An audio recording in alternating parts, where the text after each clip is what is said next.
He wasn't ugly. He wasn't broke. He didn't say anything offensive. She just disappeared, blocked, gone. No explanation, no warning, no second chance. And he had absolutely no idea what he did. Here's the thing. He did everything wrong. He just did it in ways that most men are completely blind to because no one ever told them these behaviors exist, let alone that they're lethal. There are 6 specific male behaviors that trigger an almost involuntary flight response in a woman's nervous system, not because she's being irrational, not because she's playing games, but because these behaviors activate something ancient and deeply wired in female psychology, a threat detection system so sensitive it makes decisions before her conscious mind even has a vote. And the most disturbing part? Most of these behaviors come from good intentions, from men who are trying, men who care, men who genuinely want to connect. Stay with me until behavior number 5, because that one is the one most men in relationships are doing right now without knowing it, and it's the one doing the most silent damage. What's up? Today we're going somewhere most dating content completely avoids. Not what to do to attract a woman, but what you're already doing that makes attraction impossible before it even starts. These are the behaviors that short-circuit the entire process. The ones that make a woman who was genuinely interested suddenly become cold, distant, and unavailable, sometimes within hours of a single interaction. 6 behaviors, each one rooted in real behavioral psychology, each one illustrated with scenarios that are going to feel uncomfortably familiar. And for each one, I'm not just going to tell you what's wrong. I'm going to tell you what's actually happening in her nervous system when she encounters it, why it triggers the response it does, and what the correction looks like. No fluff. No sugar coating. Let's get into it. Nothing, and I mean nothing, activates a woman's internal alarm system faster than a man who goes emotionally deep before the relationship has earned that depth. Not aggression, not anger. Premature emotional intensity, and it is the most common attraction killer in modern dating. Human relationships, all of them, not just romantic, operate according to what psychologists call reciprocal disclosure pacing. This means that emotional intimacy is supposed to deepen gradually in response to mutual investment over time. When one person accelerates that process unilaterally, sharing deeply personal feelings, professing strong emotions, or creating intense emotional scenarios before the relationship has established the foundation to hold them, the other person's nervous system registers a mismatch. That mismatch reads as instability, not because he's sharing feelings. That's not the problem. The problem is the timing. Intensity without foundation feels like pressure, and pressure in early romantic dynamics triggers exactly one response in a woman's psychology: distance. Her nervous system is not asking, is he emotional? It's asking, does his emotional output match the stage of this connection? When the answer is no, when he's operating at a level 10 intensity on a level 2 relationship, something in her brain files him under a category she can't quite name but feels immediately: unsafe. A man named Greg matches with a woman named Tessa on a dating app. Good-looking guy, solid profile, witty opener. They talk for 2 days. Light, fun, easy energy. She's genuinely enjoying it. Then on day 3, Greg sends a paragraph, a long one, about how he's been hurt before, about how he's looking for something real, about how he can already tell she's different from other girls he's talked to, about how he's tired of surface-level connections and wants someone who gets him. Every word of it is genuine. Every word of it is true. Greg has been through real pain, and he's being courageously honest. Tessa reads it again, shows it to her roommate. Her roommate makes a face. Tessa types back something short and pleasant, then goes quiet. By day 5, her responses are one word. By day 8, she doesn't respond at all. Greg has no idea what happened. He was just being real. What happened was simple. He put the weight of his entire emotional history on a 2-day-old connection that had no structural capacity to hold it. The bridge wasn't built yet, and he tried to drive a truck across it. They confuse emotional honesty with emotional readiness. They've been told, correctly, that vulnerability is attractive. What they weren't told is that vulnerability has a timing. Deployed too early, it doesn't read as strength. It reads as a lack of social calibration, and a lack of social calibration is, to a woman's threat detection system, a significant red flag. You let emotional depth emerge in response to hers. You match her pace, not mirror it robotically, but honor the natural rhythm of disclosure. You can be warm, genuine, and even slightly vulnerable in early interactions without front-loading your entire emotional biography. Depth revealed gradually is magnetic. Depth dumped all at once is overwhelming. The same content delivered at the right moment changes everything. Texting her first thing every morning, checking in every few hours, responding to her messages within 60 seconds at any time of day or night. This is not devotion. To her nervous system, it is surveillance, and it triggers a very specific kind of psychological suffocation. There is a phenomenon in relationship psychology called engulfment anxiety, the fear common in individuals with certain attachment styles of being consumed or losing individual identity within a relationship. But here's what most men don't know. You don't have to have an anxious attachment style to experience engulfment anxiety. Any person of any attachment type will experience it when the contact from another person exceeds what feels natural for the current stage of connection. When a man makes himself a constant presence in a woman's day through texts, check-ins, good morning messages, good night messages, and responses so fast they suggest he's been waiting, her nervous system begins to feel monitored. Not because he intends to monitor her, because the effect of that level of contact is the psychological equivalent of someone standing very close to you in an empty room. You don't accuse them of anything, you just step back. A woman named Mia goes on a first date with a man named Chris. Great date, genuine chemistry. She goes home happy. The next morning, good morning, had such a great time last night. By 11 a.m., how's your day going? By 2 p.m., ha ha ha, saw this meme and thought of you, with a meme attached. By 7 p.m., what are you up to tonight? By 10 p.m., just wanted to say goodnight. Chris thinks he's showing interest. He is showing interest. The problem is the volume of it. The frequency of his contact has communicated something he didn't intend to communicate. I have nothing going on except you. Mia, who was genuinely excited the night before, now feels a low-grade anxiety every time her phone lights up. By day 3, she's dreading the notifications. By day 5, the thought of seeing him again feels less like excitement and more like obligation. Chris lost her not by doing something wrong, by doing something right. Too much, too fast, too constantly. They operate on the logic that more contact equals more interest equals more attraction. This is true up to a threshold, and catastrophically false beyond it. Past that threshold, more contact communicates not interest but need. And need, in this context, is repellent not because she's cruel, but because it signals a man whose emotional world has collapsed around her. That is not a position of strength. It is a position of dependency. You contact her with intention rather than frequency. One great message is worth 10 filler messages. You let there be space. Genuine space where you're actually living your life, not performing indifference. And you let her initiate sometimes. Because the messages she sends you, unprompted, are the ones that tell you everything about where she actually is. A woman reaching out to you is a woman choosing you. Let her have that experience. The man who agrees with everything a woman says is not a man she respects. He's a man she eventually resents, and she often can't explain why. We covered this principle from the respect angle in a previous context, but in terms of flat-out scaring women away, compulsive agreement operates as a specific threat signal. Here's the mechanism.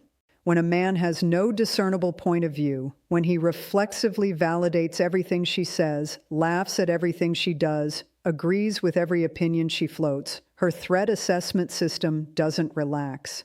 It actually elevates. Because a man with no friction, no edges, no genuine perspective of his own is a man she cannot read. And what she cannot read, she cannot trust. Predictability in character is safety. A man who is all mirror and no substance is psychologically opaque, and opacity is threatening in ways that most men never anticipate.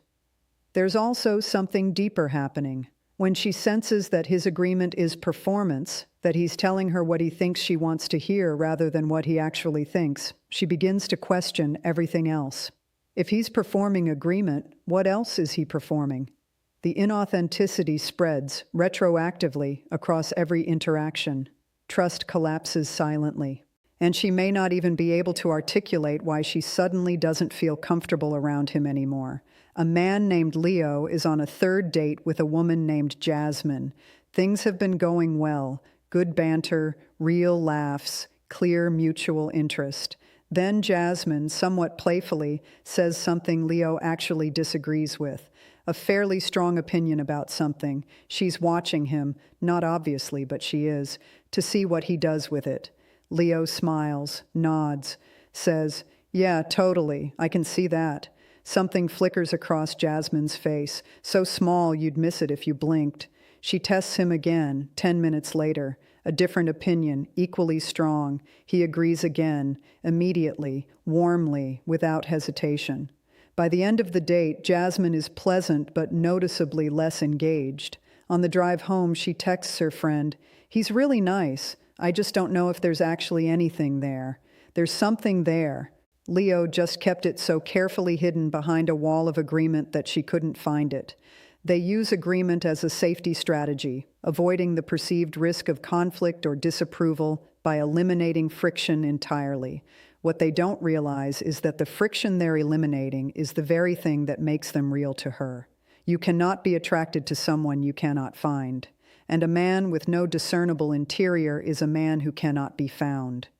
You engage with her ideas genuinely, which sometimes means agreeing, sometimes means disagreeing, always means actually thinking about what she's saying rather than just validating it. A respectful, warm disagreement, I actually see that pretty differently. Here's my take. Does more for your attractiveness in that moment than 1,000 agreements ever could. Because it tells her something essential. There is actually someone here. Talking about the future too early, vacations you'll take together, things you'll do when we're official, places you'll go someday, is not romantic. It is, to a woman who is paying attention, one of the clearest signals that a man does not understand the pace of genuine connection, and it scares women, specifically the women worth keeping. Psychologists use the term future faking to describe a pattern, sometimes manipulative, sometimes simply misguided, where a person creates the emotional experience of a shared future before that future has been earned through present tense investment. In early dating, projecting far into the future serves a specific psychological function for the man doing it. It creates an illusion of depth. It makes a surface-level connection feel significant without requiring the actual work of building significance. But here's what women, particularly emotionally intelligent women, register when this happens. This man is relating to a fantasy version of us, not to the actual present moment reality of who I am. And a man who is in love with a fantasy is a man who hasn't done the work of actually seeing her. That realization, often entirely subconscious, triggers a retreat because she understands somewhere below language that she cannot live up to a fantasy, and she doesn't want to spend energy trying. A man named Damon has been on 2 dates with a woman named Simone. Both dates went well. Genuine conversation, physical chemistry, real laughs. On date 3, Damon mentions, casually, warmly, a trip he'd love to take her on. A specific destination, details, then references, when you meet my friends, and you'd love this place I go every summer. Simone smiles through all of it. On the way home, she feels, and she can't quite name this, slightly unsettled. Like something was slightly off in a way she can't put her finger on. What happened was this. Damon related to a version of their relationship that doesn't exist yet. And in doing so, he created an expectation Simone never agreed to. She now feels faintly like she's already in a relationship she didn't choose to enter. That feeling of being drafted into someone's fantasy without consent is deeply uncomfortable, and she will create distance to relieve it.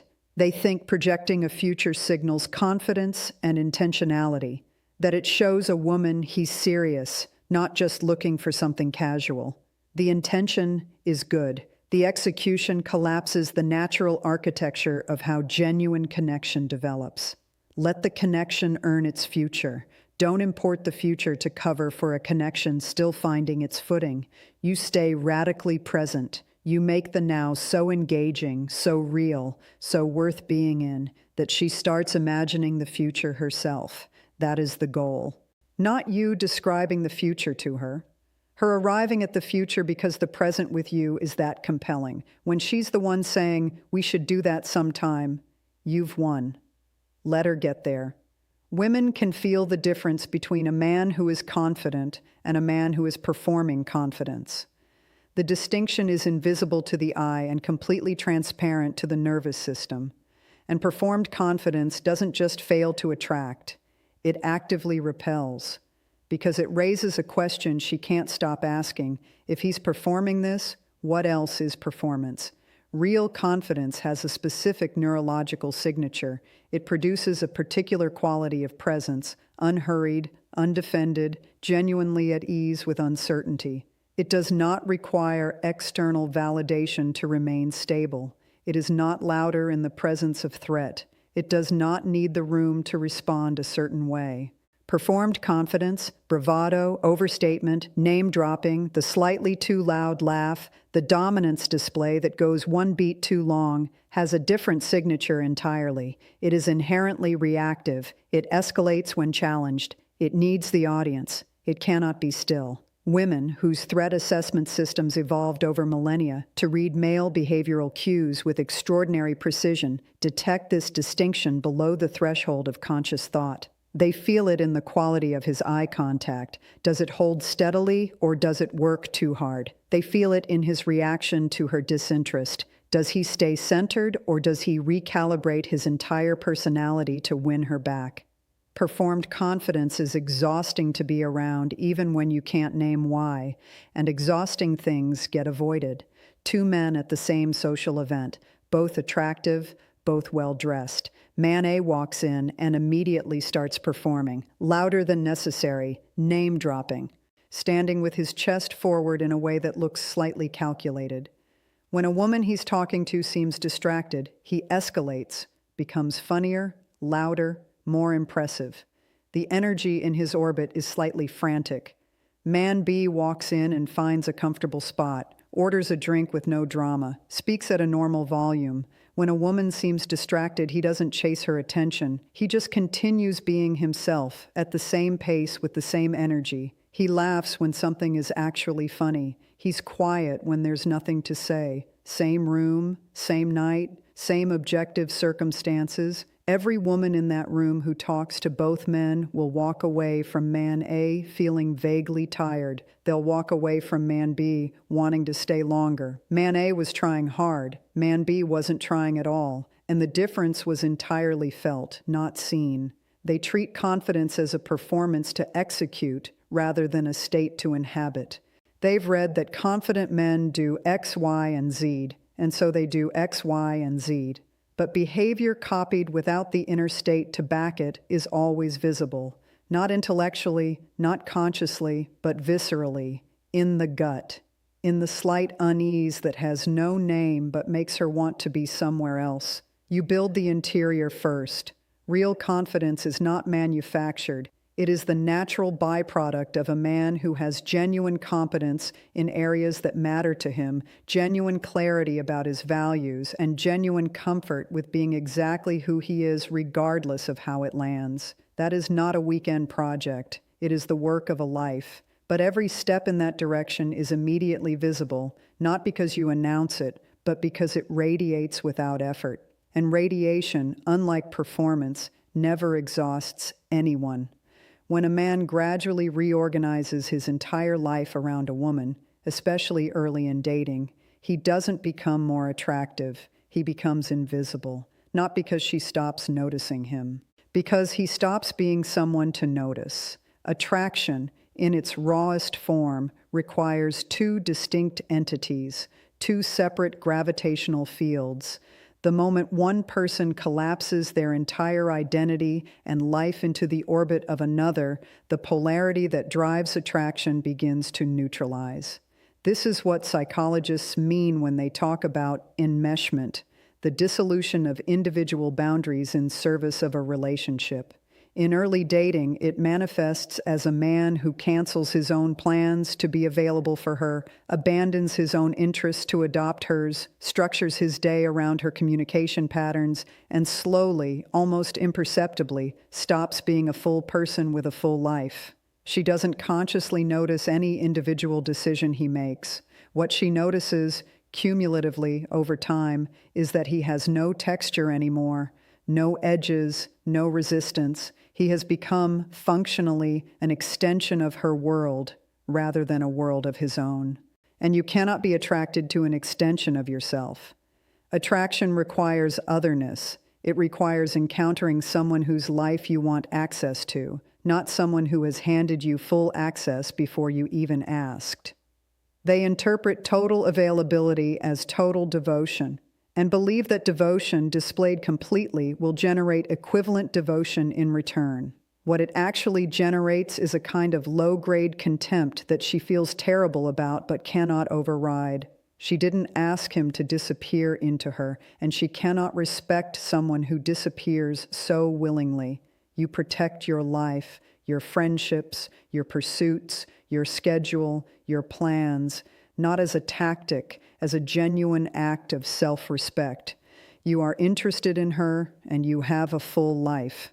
Both things are true simultaneously. She gets to enter a world that was already rich and full before she arrived, and that world remains rich and full regardless of what she decides. That is the man she keeps wondering about. That is the man she makes room for, because he clearly already has room, and she wants to be in it. Here's what ties all 6 of these together. Every single behavior on this list, the premature intensity, the constant contact, the reflexive agreement, the future faking, the performed confidence, the disappearing into her orbit, every one of them shares a single root, a man who has not yet become enough of himself. That's it. That's the whole thing. Every one of these behaviors is a form of reaching for validation, reaching for connection, reaching for safety from a place of internal incompleteness. And women don't consciously diagnose that incompleteness. They feel it as pressure, as instability, as the vague but undeniable sense that this man needs something from her that she is not equipped to provide. The correction is not a technique. It is not a strategy. It is not a set of behaviors to perform instead of these. The correction is becoming a man who doesn't need the behaviors, a man who is genuinely full in his purpose, his identity, his self-respect, his emotional world, does not front-load intensity because he is not operating from scarcity. He does not flood her with contact because his day has actual content. He does not agree compulsively because he has an actual perspective. He does not future fake because the present he's building is compelling enough. He does not perform confidence because he has built the real thing. He does not disappear into her orbit because his own orbit is too interesting to abandon. That man does not scare women away. That man is what women describe when they say they want someone they just felt something with immediately and couldn't explain why. They're not describing luck. They're describing the felt experience of encountering a complete person. Become that person. Everything else follows. So let me ask you something direct. Which of these 6 behaviors recognized you? Not a version of you from years ago, but you, right now. Because I think most of the men watching this video can point to at least 1, maybe 2. And the fact that you can see it means you're already closer to the other side of it than you think. Drop the number in the comments, 1 through 6. No explanation required, just the number. And if this video gave you something real, not a trick, not a line, but an actual shift in how you see yourself in these dynamics, you know what to do. Subscribe. Because this channel exists for men who are done operating on faulty information and ready to understand what's actually happening beneath the surface. Next video goes even deeper. See you there.